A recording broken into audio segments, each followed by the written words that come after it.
mina we yina bo chite godin yo we ne le de yin demen da ibo makaso yin demen to din ene lo we yin asonda hodi to o te kon ye mo bo mina ndo mo lo egbe azan konu kwa we to alonu sun ko fo ko atonu kro poto e me tin te ton bo mina ndo mo lo o jira we mala ye ko wa agba mi ton ji to fi to a fono din bo mina de do o to mena mi pombo mina do la mi lo la gere to wa de o ye ton le do fi mo yo de yin o demen wa ele bo body de go de ye ma pe go de tatore minamo o wasan gari si o yellow fi minamo do Victor to pan si o yellow fi bon o ye support pere bo e to di do mo na we mene le di ye na wa kon di mo na wa de taton son o eni o to hori do si aloji do pour alo po ge we ye le yin demen di mo ye ma so pe gbogbo ayin o demen ba gaskiya ni info we wa tite de gben le si agbaji ton di bo ato ke kan bi o menu we na yin o gato to diro minamuro ene ro diro owe ni o te kon da horo ko na yo de to horo gbe e to a chepipa o mi ton jimo bo mi tron fe minamuro la bu so din wo e wa yi o hak do din bo wa moro o nu e kan yi na sanu bo na ko nu to o hak ko bo ye yiro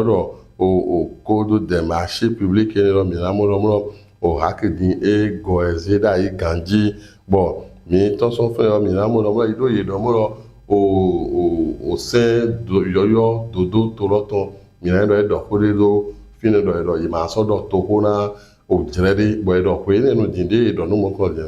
ete we na joko do mi u de do no saison atole po ete we na joto o fine mi na mo matin le bo fo bi afon de bo ka o mo ko tombio bo tribune de la capitale où on va mo o ple de to gano ba ko yo o gan o to to le poto sori wa ibo amuromo beto do kuro konu ko we yeze do janji mo to gan o to pe awe mo bo lo routier din wo amuromo to akogba to mi to ni yan ba fi de yan no kon o gbo le do gbo na no ba ibo e ma so no to o tu klami ma mo les quatre vérités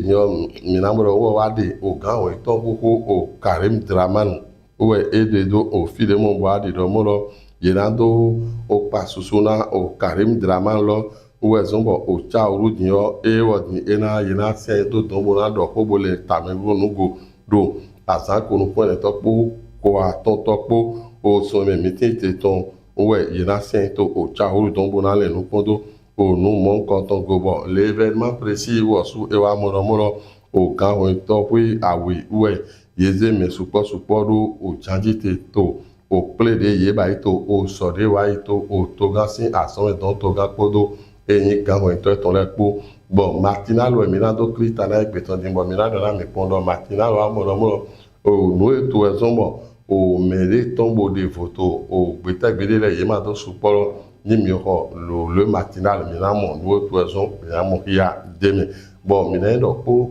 ya po mi na ho ja we ma mi tore to agbanji to ho le me bon maintenant sommes eto o kale jidi de mi do pipo mi do to o madame atusi o gonole diro bijina do ni so